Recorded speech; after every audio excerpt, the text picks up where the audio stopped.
Bonjour à tous. Bon, cette semaine light, on va travailler que 4 jours, pas 5 jours, parce que j'ai une autre activité en fin de semaine qui va durer 4 jours, donc je reviendrai que dans 10 jours. Donc voilà. Donc je reviens sur. Je vous avais parlé d'un banc que je devais refaire. Voilà l'état du banc à refaire. J'ai racheté des lames de bois, alors beaucoup plus épaisses, parce que là on est sur des petites sections, donc un peu plus costaud, pour qu'ils durent plus longtemps. Voilà, tout simplement. Allez, je prépare le matériel.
1h30 après, un banc restauré avec l'assise et le dossier encore plus costaud qu'avant en plus. Donc voilà. Allez, je vais le ramener et je vais m'occuper de tombes et de crèches.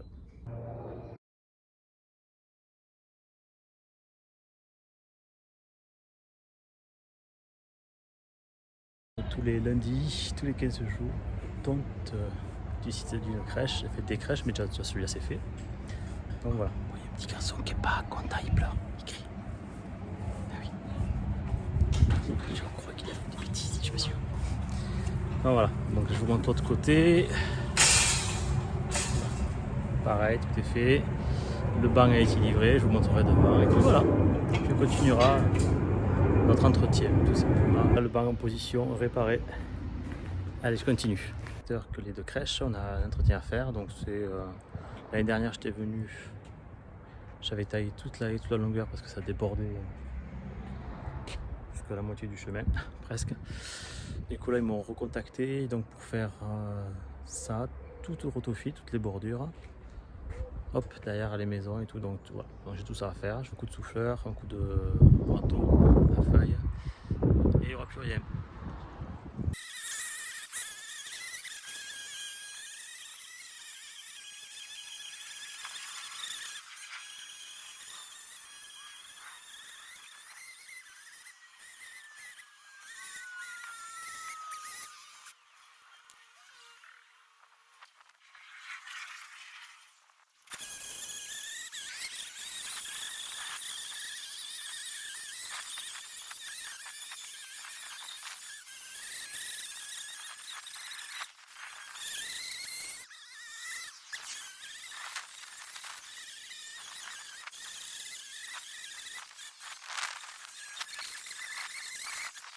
Un petit coup de souffleur partout,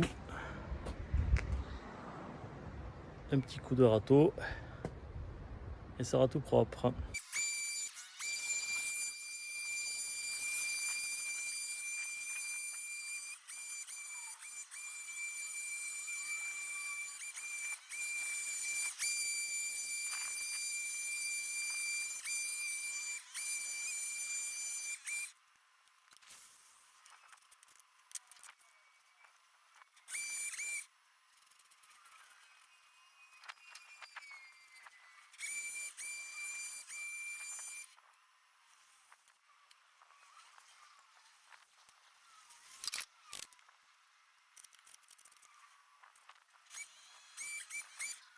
C'est terminé.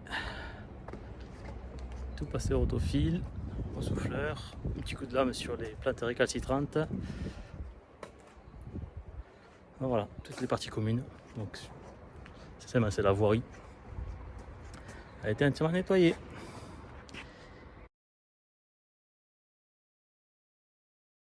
Aujourd'hui, c'est coulage de béton, les fondations du mur. J'ai 2 palettes de parpaing. Je devais hier faire la clôture donc au-dessus du mur, j'avais déjà fait. Je devais tondre, mais il a plu toute la journée. Donc j'ai fait de la logistique. J'ai amené des semelles sur le chantier et là le truc va arriver d'ici une demi-heure. Donc j'y vais, je sais pas où. Donc voilà. Donc je suis en mode tenue de pluie. On va tirer le béton parce qu'avec la pompe, il va directement le vider sur la longueur. Je vais tirer, il faut étaler. Et je vais intégrer le premier rang d'entrée de jeu. Donc comme ça au moins ça sera fait puisque après je pars 4 jours. Donc voilà, et bon, ça va être sympa aujourd'hui sous la pluie, j'adore. Et c'est le métier, c'est comme ça. Il faut juste être équipé. Je suis arrivé, j'attends la pluie, donc le camion avec la putain de béton intégrée. Bon, et là je me fais toute la nuit.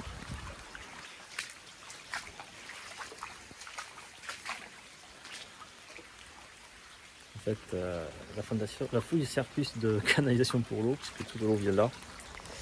Donc à la base, le client m'a contacté pour faire une dalle béton, pour ranger, mais on voit qu'il y a de l'eau. Et le rail, en fait, ça fait barrage. Donc je lui avais dit qu'il fallait percer le mur là-bas. Il me dit oh non, ça s'évacue directement sur là ou par là. Non, je vais directement. Ouais, je vais lui faire ce que je lui avais dit. Je vais percer, un coup de PVC, étanchéité, et puis ça s'évacuera parce qu'on voit que ça stagne là. Voilà.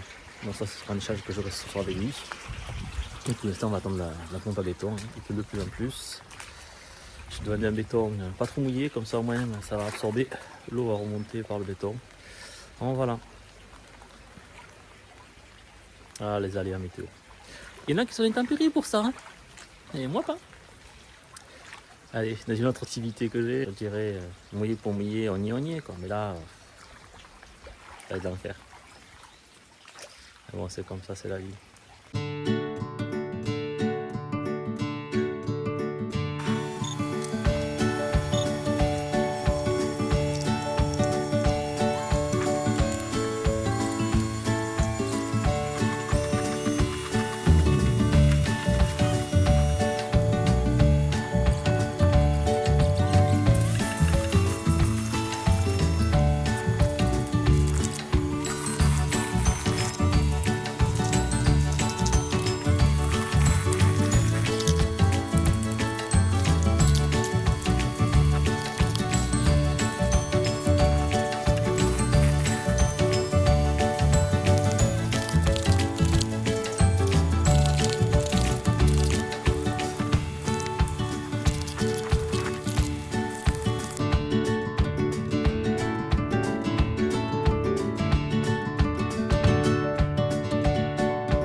Du mur écoulé, un poteau tous les 5 mètres, et il s'est arrêté de pleuvoir et j'ai craqué. J'ai fait le trou dans le mur et ça s'évacue. J'en pouvais plus avec la pluie là. Donc là c'est 10 heures. Je vais reculer la remorque qui est là-bas avec les parpaings là, et je vais rentrer parce que j'en peux plus. Et donc on verra cet après-midi s'il pleut pas d'ici, en gros c'est 10 heures, donc si à 14 heures il pleut pas, je reviendrai poser mon premier rang de parpaing pour qu'il soit scellé dans la fondation pendant que ça tire, que ça se dégorge d'eau. Donc voilà, dans notre petite séquence donc Gadou. C'est 12h30, je repars plus tôt parce que j'ai une fête de tir là. Il pleut pas, donc je vais toute l'après-midi, il ne doit pas pleuvoir. Donc je vais avancer sur ma clôture. Le premier rang scellé de la fondation et les poteaux, brise de vue. On va essayer d'optimiser le temps qu'on a aujourd'hui.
Premier rang de fait.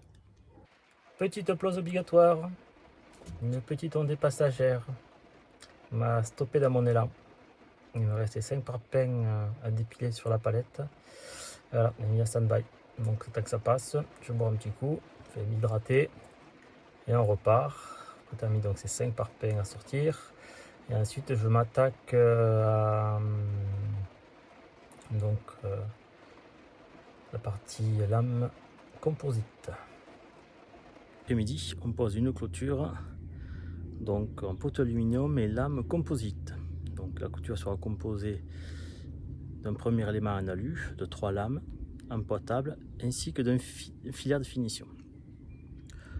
Donc au préalable, j'avais fait des parpaings poteaux. Comme ça, je vais sceller directement mes poteaux toute la longueur. Donc je fais un espace tous les 176, parce que là il me faut 176. Donc ça fait un trou tous les 180. Donc voilà. Je m'équipe avec une lunette de protection, mon casque, ma tronçonneuse pour couper les poteaux, parce que j'ai des poteaux qui font 2,40 m. Je vais faire les tronçons de 80.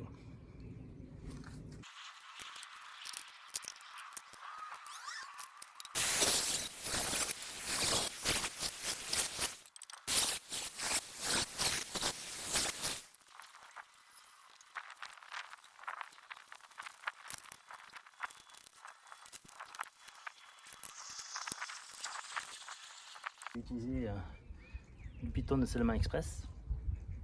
Donc vous en trouvez dans les magasins de bricolage, chez les fournisseurs de matériaux. Bon voilà, comme ça je vais les remplir et je vais mettre de l'eau, puis ça dans 10 minutes, 15 minutes, 10 minutes, un quart d'heure, ça sera scellé et je pourrai emboîter mes lames.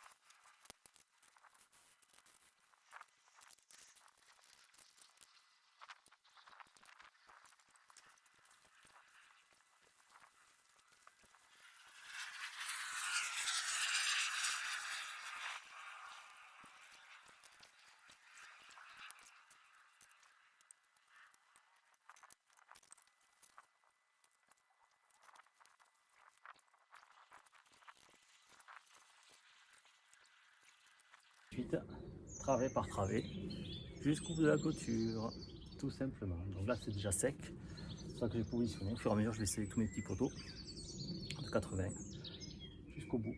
Quand ce sera, je vais arriver au bout, je commencerai à empiler mes lames pour que ça fasse propre.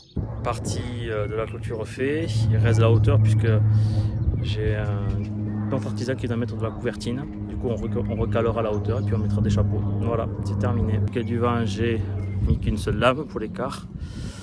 Bon, voilà, petite action de parcours, donc je me suis mis un poteau sur le visage en le déchargeant. Du coup, albator. Et tout va bien. Du coup, je garde mes lunettes pour protéger les yeux. Allez, je vous souhaite un bon week-end de Pâques. À la semaine prochaine.